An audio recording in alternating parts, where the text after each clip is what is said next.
দুজনেই তাদের একমাত্র মেয়ের হঠাৎ হয়ে যাওয়া বিয়ের খবরে খুশি হবে নাকি রেগে যাবেন বুঝতে পারছেন না। ইয়ঞ্জন অবশ্য রাগ করতে পারছে না, তার ভালোই লাগছে। আজকালকার যুগে জাঙ্গুকের মতো ছেলে কি পাওয়া যায়? সোনার টুকরো ছেলে নিজেই ধরা দিয়েছে।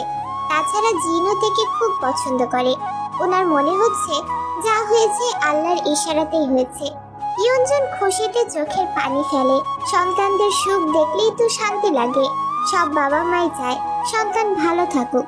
তার বড় আপা জিন যখন বলেছিল যে ওনার বড় ভাসুরের ছেলেকে তের সাথে বিয়ে দিতে চায়, তখনই খটকা লেগেছিল। আগে জাঙ্গুকের জন্য হাত পেতে এখন আবার ভাসুরের ছেলের জন্য হাত চাইছে। পরে যখন তের সাথে হয়ে যাওয়া ঘটনাটা শোনেন, পায়ের তলার মাটি সরে যায়। পরে জাঙ্গুকি থেকে ছায়া হয়ে আগলে নিয়েছে শুনে ইয়ঞ্জন যেন বুকে প্রাণ ফিরে পায়। অবশ্য তাদের বিয়ে নিয়ে সুবিন বেশ গুইগাই করলেও ইয়ঞ্জন মানিয়ে নিয়েছে। এমপির অভদ্র ছেলের কাছে বিয়ে দেওয়ার চেয়ে জাঙ্কুককে জামাই হিসেবে মেনে নেওয়াই শ্রেয়। দুপুর নাগাদ দুজনে ঢাকার উদ্দেশ্যে বেরিয়ে পড়ে। বেগম রুম থেকে বেরোচ্ছে না। তার আব্বা জেহবের হুকুম বাসা থেকে বেরিয়ে যাওয়ার। কিন্তু লিসা কেঁদে কেটে বলেছে আর মাত্র 5 দিন সে দেশে, এই 5 দিন বাসায় থাকুক। লিসা নিজেও ছেলের অপরাধ স্বীকার করেছে, কিন্তু আপন ছেলের পক্ষে না এসে কোনখানের কোন তের পক্ষে যাওয়ার কোনো মানেই হয় না। লিসা শাশুড়ির হাতে পায়ে ধরে বাসায় বেগমের 5 দিন থাকার অনুমতি পেয়েছে, কিন্তু রুমে থাকতে হবে, কারোর সাথে কোনো অসভ্যতা করা যাবে না। এতেই তিনি খুশি। ছেলেটা চলে যাচ্ছে বিষণ্ণ মুখে, কিন্তু জাঙ্কুক কাটতে কি রঙ্গ তামাশাই না করছে, দেখলেই লিসার গা জ্বলে ওঠে। ওনার তো ইচ্ছে করে তের সুন্দর মুখটা গরম পানি দিয়ে ঝলসে দিতে। বজ্জাত মেয়ে তার সোনার টুকরো বেগমকে রেখে জাঙ্কুককে বিয়ে করেছে। লিসা নিজের রুমে বসে রাগে কিরমির করে। বেগম যা করেছে তারপরেও তেকে অন্য জায়গায় বিয়ে দেওয়ার প্রশ্নই আসে না, আর না কেউ বিয়ে করতে আসবে। কিন্তু জাঙ্কুক যেন বেগমের বাড়া ভাতে গোবর ছিটিয়ে দিল। সম্পূর্ণ ঘটনাটাই যদিও বেগমেরই অপরাধ ছিল, কিন্তু লিসার চোখে তে আর জাঙ্কুক অপরাধী। বেগম মোটেই অপরাধ করেনি। ঘরে এমন মেয়ে থাকলে ছেলেরা একটু একটু পাগলামি করেই থাকে, এটা দোষের কিছু না। ছেলের বিষণ্ণ মুখের দিকে তাকিয়ে তের উপর রাগের পরিমাণ আরো বাড়ে। ব্যর্থিত মুখে ছেলের প্রিয় খাবার রান্না করে। আর মাত্র 5 দিনই বেগম তার কাছে থাকবে। এই 5 দিন ছেলেটার যত্ন করতে পারলেই বাঁচে। ইয়েজি অবশ্য বেগমকেই বেশি ভালোবাসে, কিন্তু ভালোবাসারও একটা পরিমাণ আছে। হ্যাঁ, যা ঘটেছে এটা অন্যায়। উনিও বেগমের সাথে তের বিয়ে দিতে চেয়েছিল, কিন্তু তে আর জাঙ্কুকের কথা শুনে মত পাল্টেছেন। ততক্ষণে জাঙ্কুক আর তে বিয়ে করে বাসায় এসেছে। বেগমের কর্মে উনি বেশ অবাক হয়েছে। এত আদর করেছে ছেলেটাকে, কোনো আবদার কখনো অপূর্ণ রাখেনি। এর পরিণাম বুঝি এইসব, এত অধঃপতন। কথায় আছে না, আদরে বাদর হয়ে গেছে। বেগমের বেলাতেও এটাই হয়েছে। মা আর দাদির আদরে আশকারায় লাগামহীন হয়ে গেছে। বেগম বেশ রেগে আছে, মুখ শুকনো, কিন্তু চোখে আগুনের ফুলকি। সব তো ঠিকঠাকই হচ্ছিল, আর সব ঠিক থাকলে এতক্ষণে তে তার বউ থাকতো। কিন্তু ঝামেলাটা পাকালো ওই জাঙ্কুক, সব পরিকল্পনা ভেঙে দিল। জাঙ্কুক এটা কিভাবে করলো? বেগমের মনের রাগ কমার বদলে বাড়ে। আগুনে ঘি পড়লে যেমন দাও দাও করে জ্বলে ওঠে, তারও একই অবস্থা। আবার রুম থেকে জাঙ্কুকারদের গলার স্বর শুনলেই রাগের পরিমাণ আরো বেড়ে যাচ্ছে। ইচ্ছে করছে তার লম্বা চুলের গোছা টেনে ধরতে। আচ্ছা, তার লম্বা চুলগুলো কেটে ফেললে কেমন হয়? চুল কেটে যদি বেগমের রাগ, জেদ, প্রতিশোধ কমে, তাহলে চুল কাটাই ফাইনাল। জিমিনের আজকে ভার্সিটির প্রথম দিন। উচ্ছল হাসি খুশি তরুণী, মুখে খুশির ঝিলিক। জিমিন অতিরিক্ত সুন্দরী না হলেও উজ্জ্বল শ্যামবর্ণা মায়াবতী। টানা টানা চোখে কাজল পড়লে চেহারায় আলাদা মায়া বিরাজ করে। জিমিন খুব করে চাইছিল প্রথম দিন সুগার সাথে যাক।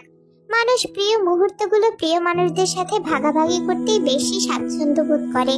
জিমিনও ব্যতিক্রম না। কিশোরীর যে সুগা বেশ প্রিয়। মাঝে মাঝে তার মনে হয় সুগা বুঝি তার বেঁচে থাকার টনিক। সুগা না থাকলে জিমিন বোধহয় মরেই যাবে।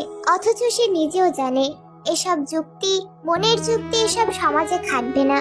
জিমিন সুগাকে কয়েকবার কল দিয়েছে। 6 বারের সময় সুগা ফোন রিসিভ করেছে, কিন্তু কথা বলছে না। হ্যালো সুগা ভাই। কিছুক্ষণ পর সুগা বলল, কোনো দরকার জিমিন? এত সকালে ফোন করলে যে? জিমিন খানিকটা রেগে গেল। ভালো মন্দ জিজ্ঞেস না করে এসব কেমন কথা? কোনো দরকার ছাড়া ফোন দেওয়া যাবে না নাকি আপনাকে? না, আমি তোমার বড় ভাইয়ের বন্ধু, সুতরাং তোমার আর আমার সম্পর্ক বড় ভাই ছোট বোনের মতো। আর বড় ভাইদের অকারণে ফোন দেওয়া অপরাধ, সেই হিসেবে তুমি অপরাধী। জিমিন বিরক্ত হয়ে বলল, সবসময় এত জ্ঞান দিবেন না তো। বড় ভাইরা জ্ঞান দেয়, এটাই বড় ভাইদের ভাইগত অধিকার। আপনাকে আমি বড় ভাই বলে মানিই না, সুতরাং ভাইগত অধিকার দেখাতে আসবেন না আমায়। সুগা অফিসের চেয়ারে চোখ বন্ধ করে হেলে বসে। আজকে একটা ইন্টারভিউ দিতে এসেছে, কপালে কি আছে জানা নেই। আসার পর থেকেই শুনছে টাকা নিয়ে নাকি কয়েকজনের চাকরি হয়ে গেছে। ইন্টারভিউ মাত্র লোক দেখানো। জিমিন সুগার কোনো সারা শব্দ না পেয়ে ফের বলল, কথা বলবেন না? সুগা মুচকি হেসে উত্তর দিল, বলো, শুনছি। আমি আপনাকে ভাই মানি না। কি মানি জানেন? জানতে চাই না, বেকারদের এত কিছু জানার অধিকার নেই। কথায় কথায় বেকার বেকার করেন কেন? বিরক্তিকর। সুগা মুচকি হেসে বলল, কেন ফোন দিয়েছো বলো?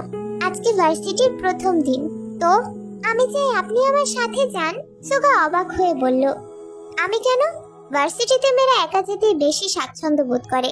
জান প্রাণ দিয়ে ছেলেদের প্রমাণ করতে চাই সে সিঙ্গেল, আর তুমি কিনা এত বড় একটা ছেলেকে সাথে নিয়ে যেতে চাচ্ছ? সুগার কথা শুনে জিমিন খিলখিল করে হাসে, ভীষণ আদরি গলায় বলে, আমি তো সিঙ্গেল সাজতে চাই না। আমি চাই সবাই জানুক আমার একটা হ্যান্ডসাম বয় আছে। সুগা চুপ করে থাকে।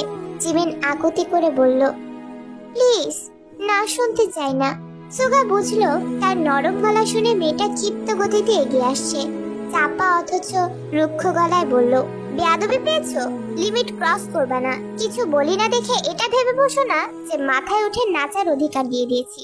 ফোন রাখো। শেষের ফোন রাখো কথাটা বেশ ধমকানো গলায় বলল। সাথে সাথে জিমিন ফোনটা কেটে দিল। কিশোরীর মনে এতটুকু আঘাতে বেশ অভিমান জন্মেছে। চোখ ছাপিয়ে নেমে এলো বর্ষার জল। প্রথম দিন হওয়াতেই তাড়াতাড়ি ভার্সিটি ছুটি হয়ে গেল। জিমিন অনেকের সাথে কথা বলেছে, ফাঁকে ফাঁকে মোবাইলের কল লিস্ট চেক করতে ভোলেনি। মনে ক্ষীণ আশা ছিল সুগা ফোন দেবে, কিন্তু তার মনের কষ্ট আরো বাড়িয়ে দিতেই সুগা না ফোন দিল আর না মেসেজ করলো। মনে কষ্ট থাকলেও জিমিন হাসি খুশি থাকার চেষ্টা করেছে। ভার্সিটির গেট দিয়ে বেরিয়ে জিমিন আলগোছে সামনে এগিয়ে যায়। সামনের দিকে চোখ পড়তেই জিমিন থমকে যায়, তার পায়ের চলন থেমে যায়। সামনের চায়ের দোকানে বসে সুগা চা খাচ্ছে। ঘামে ভিজে সাদা শার্ট গায়ের সাথে লেপ্টে আছে, হাতের ফাইল দিয়ে অনবরত গায়ে বাতাস করছে। জিমিন পলক ঝাপটে তাকায়। এটা স্বপ্ন না, এটা বাস্তব। জিমিনের অবুঝ মন অভিমানে ভারী হয়ে আসে। তার সাথে আসলো না, এখন এখানে বসে চা খাচ্ছে কেন? সে দ্রুত পায়ে সামনে এগিয়ে যায়, তাকাবে না এই কঠিন পুরুষটার দিকে। কিছুক্ষণ পরেই পাশে সুগার উপস্থিতি টের পায়। জিমিন তাকায় না সুগার দিকে। সুগা মুচকি হাসে। তখন জিমিনকে বেশ কড়া কথা শুনিয়ে ফেলেছিল। কিশোরী যে অভিমানে জর্জরিত হয়ে গেছে এটা বুঝতে দেরি হয়নি তার।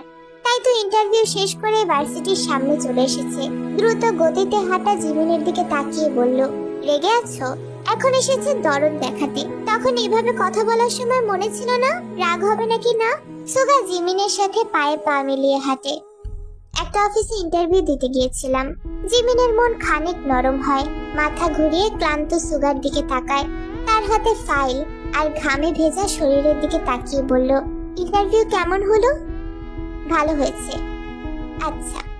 জিমিন আর কথা বলে না। সুগা জিমিনের হাত গলিয়ে নিজের হাত রাখে। তার আঙুলের ভাঁজে জিমিনের সরু আঙুল গলিয়ে জিমিনের দিকে নরম চোখে তাকায়। এই প্রথম স্বইচ্ছায় সুগা জিমিনকে স্পর্শ করেছে, আর এই স্পর্শ পেয়ে জিমিন কেঁপে ওঠে। মাথা উঁচু করে সুগার দিকে তাকায়। সুগার এসবে নজর নেই, সে সামনে তাকিয়ে আছে। জিমিন সুগার হাতটা একটু শক্ত করে ধরলো। সুগার সামনে তাকিয়ে বলল, জেনে শুনে বিষ পান করার এত ইচ্ছে কেন জিমিন? জানো না বিষ পানে মরণ নিশ্চিত? তের বাবা মা আসতেই তে গলে যায়। বাবা মায়ের কাছে গিয়ে ঝরঝর করে কান্না করে দেয়। ইয়ঞ্জন ভেবেছিল হঠাৎ হয়ে যাওয়া বিয়েতে সবাই নাখোশ থাকবে, কিন্তু এখানে পরিস্থিতি সম্পূর্ণ বিপরীত। সবাই বেশ হাসি খুশি। তে তার মাকে জড়িয়ে ধরে কাঁদে। সে নিজেই নিজেকে অপরাধী ভেবে ভয়ে ভয়ে বলল, পরিস্থিতিতে পড়ে এমন কাজ করেছি আম্মা, আমাকে মাফ করে দাও। ইয়ঞ্জন তের মাথায় চুমু দিয়ে বলল, কাঁদিস না আমার পাগলি মেয়ে। এ বাবার কাছেও মাফ চায়। জাঙ্কুক ওনাদের সাথে কুশল বিনিময় করে নেয়। ইয়ঞ্জন আর সুবিনের জামাই বেশ পছন্দ হয়েছে। এমন জামাই পেলে সবাই খুশি হওয়ার কথা। তারপরে ওনারা মুখ গম্ভীর করে রাখলেন। জাঙ্কুকের মাথায় হাত বুলিয়ে সুবিন 5,000 টাকা হাতে গুঁজে দিল। জাঙ্কুক নিতে না চাইলে সুবিন বলল, বিয়েটা তো হুট করেই হয়ে গেল। তুমি আমার মেয়েটাকে ভালো রেখো বাবা। জাঙ্কুক মুচকি হেসে বলল, দোয়া করবেন আপনাদের মেয়েকে যেন আমি রাজরানী করে রাখতে পারি।